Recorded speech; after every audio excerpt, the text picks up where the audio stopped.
Till now, we have done the theoretical part of this chapter. Now we are going to start by solving the practical questions. The first question which we are going to solve is similar to the one which appeared in May 2019. It is a 5-marker question. Following is the profit and loss account of Vijay Limited for the year ending 31st March 2019. So, a extract of profit and loss account is given to you. GP is given, various expenses are given, and net profit is given. Along with it, one profit or income is also given on the sale of investment. Now depreciation is allowed for income tax 49565. So one information is given to you that the depreciation which is allowed for income tax purposes is 49565. However, the depreciation which you have allowed is depreciation on fixed assets is 70,000. And we have already done this point in our previous part that depreciation is the part of the expense to be deducted, but only to the extent which is specified under the 123 section of the Act, and that 123 section relates to the income tax purposes. Therefore, in this question, though we have provided 70,000, but the limit should be of 49565. That means we have subtracted extra amount from our profit.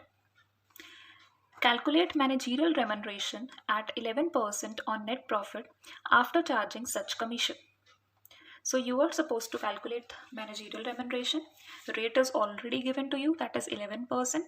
You are supposed to charge it on net profit, as we already know that if you have profit, then you will be charging it only on the net profit after charging such commission. That means here you will apply rate upon 100 plus rate formula. But though we are supposed to calculate the managerial remuneration on net profit, here the net profit is not the accurate profit which we are supposed to have for calculation of this remuneration. So firstly, a note will be prepared for the calculation of net profit. Now, for solving this question, firstly we are supposed to calculate the net profit. Now net profit in this case given to us is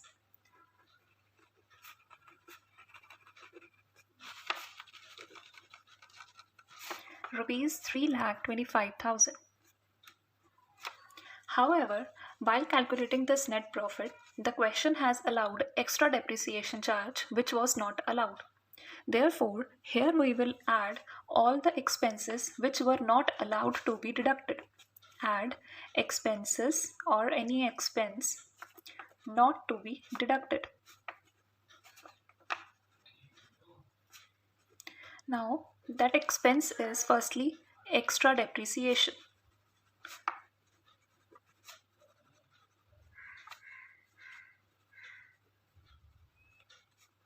Now, how that depreciation is extra?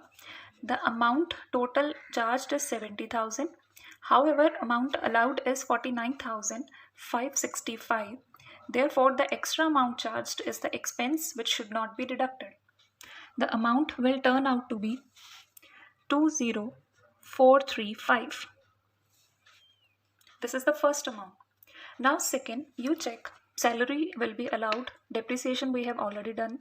The next part is administrative expense. It is also allowed expense, general expenses. Now comes out the voluntary compensation. Voluntary compensation which is charged to P&L account is 25,000. However, we have done this before that there are certain expenses which should not be deducted. In this, there is one second item, voluntary payment of compensation or damages. Therefore, this amount of voluntary compensation should not be allowed. And we will add this part again, voluntary compensation.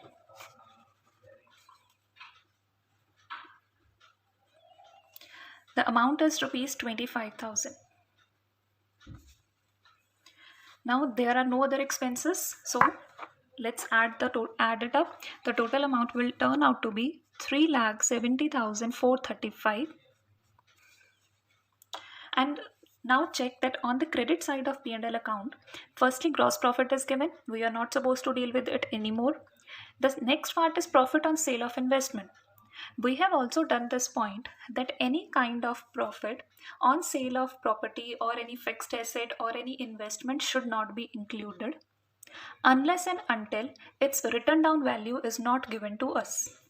The point discussed was here that these expenses should not be included. Any premium on issue of shares debentures, any profit on sale of forfeited shares, any profit of capital nature, and profit on sale of immovable property or fixed assets. Investment is our fixed asset, it is our immovable property or movable property, you can include any, but it is our fixed asset, so its profit should not be included. Therefore, this is the extra income which has been added. Now we will subtract this item. Profit on sale of investment. The total amount is 2,50,000. This item is subtracted. Therefore, the sum comes out to be 1,20,435. This is the net profit which we are going to use for calculation of managerial remuneration. For the calculation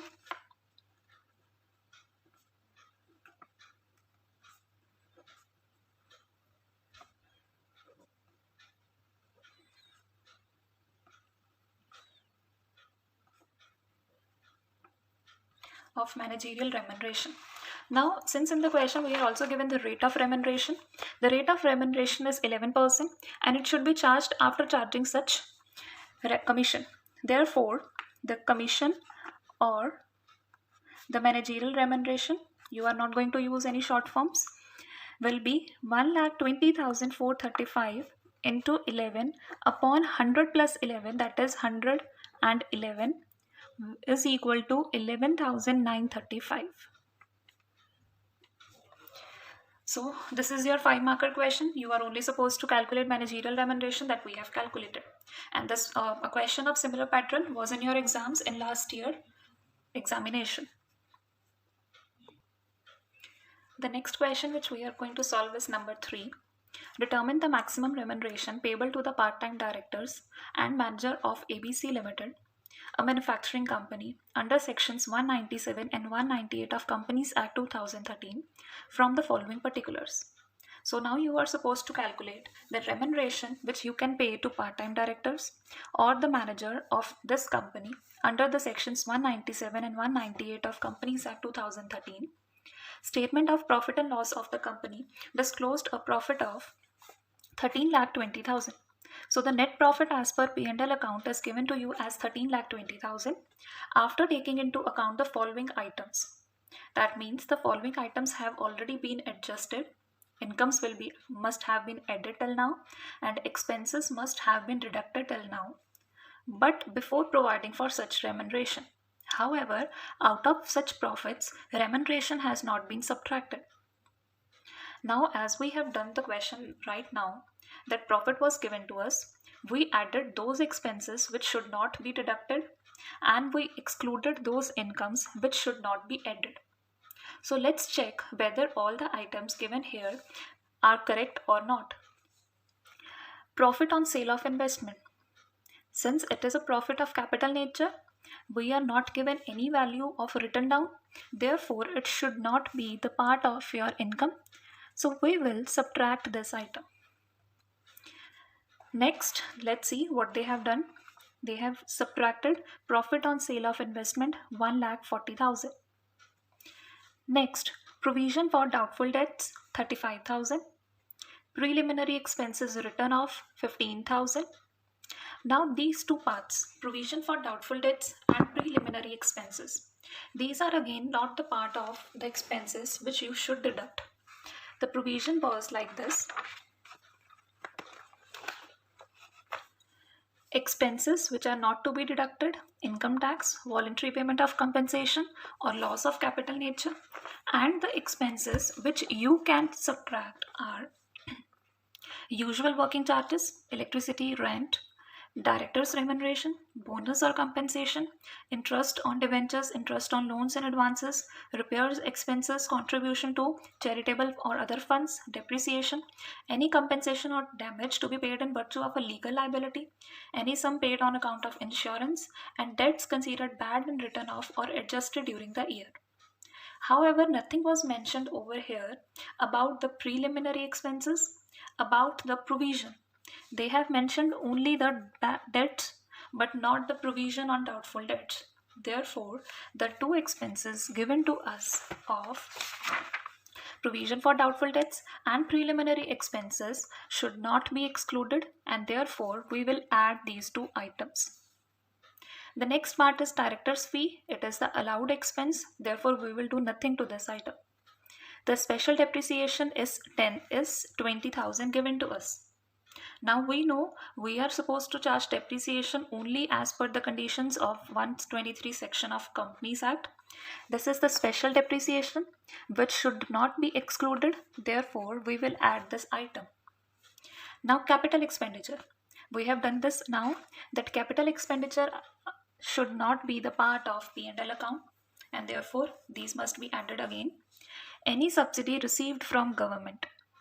Now subsidy which you will receive from government are the part of bounties or any other privileges which the government is going to pay you. These should be the part of your income. Multiple shift allowance. Now multiple shift allowance is a special allowance which you provide for your workers. These are the part of daily expenditures, therefore these are the normal items. Provision for taxation. Now provision for taxation is the item which should not be deducted. Income tax should not be deducted.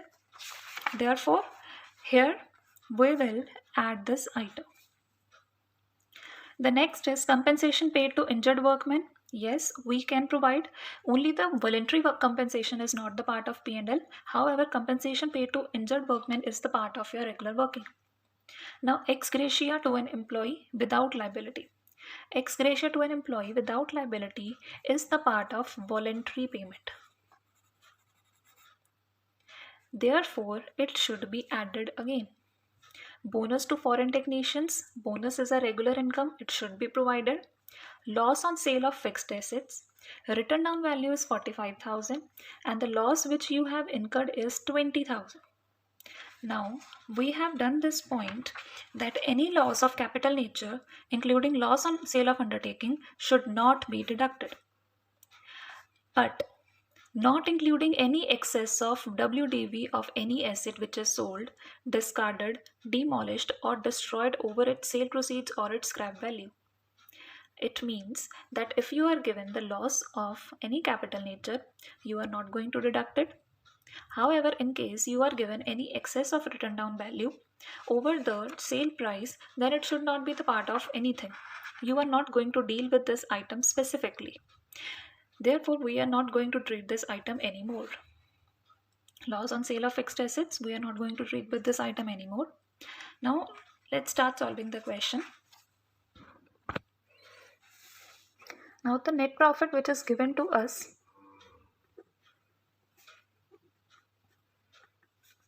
as per profit and loss account.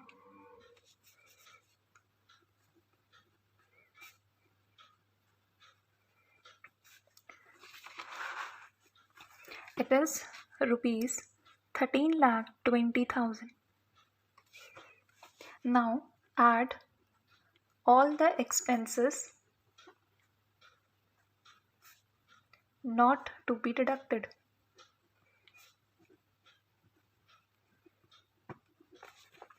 We have already adjusted these items. The first is provision for doubtful debts.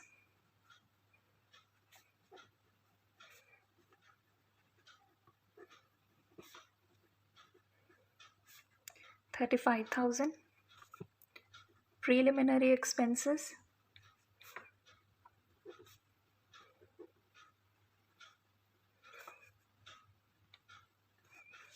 Then special depreciation.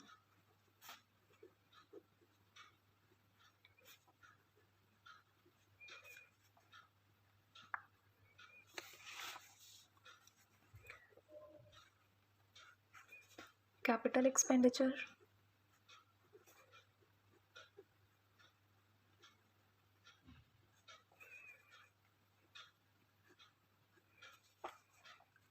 Provision for taxation.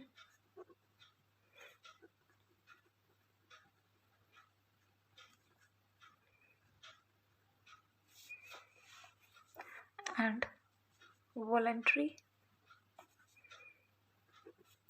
payment or ex gratia to employee. It is voluntary payment because it is without liability. If it would have been with liability, then it should not be added here as it is the allowed expense. 20,000. And loss on sale of fixed assets should not be included. However, if it is given in the form of excess, then we are not going to exclude it. Now the total of this is 25 lakh 10,000. And this, now we are going to subtract incomes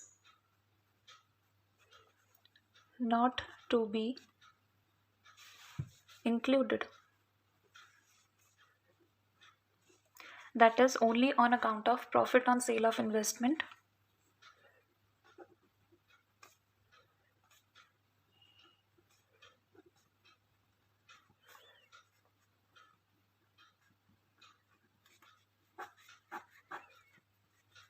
The total is 23 lakh 70,000. This is the net profit for the calculation of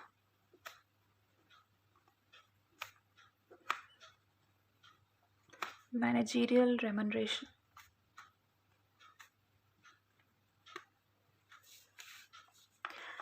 Now we are supposed to calculate the remuneration of part-time directors and manager. However, in this question we are not given the rates which we are supposed to charge, but we have done that the rates which we are going to pay to our part-time directors are either 3% or 1%, and to manager or director or whole-time director is 5%.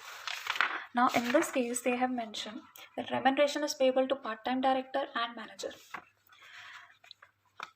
Let's take it first for the part-time director. Two rates are there if there is no managing director and if there is managing director.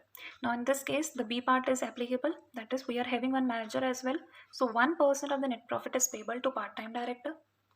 The second payment is to manager. Now in this case the manager, if the company has only one whole-time director or managing director or manager, this part is applicable as the company is having only one manager, 5% of net profit. Therefore, the remuneration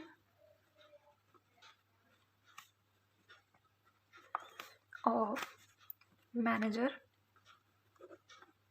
is 5% of 23 lakh 70,000 and of part-time director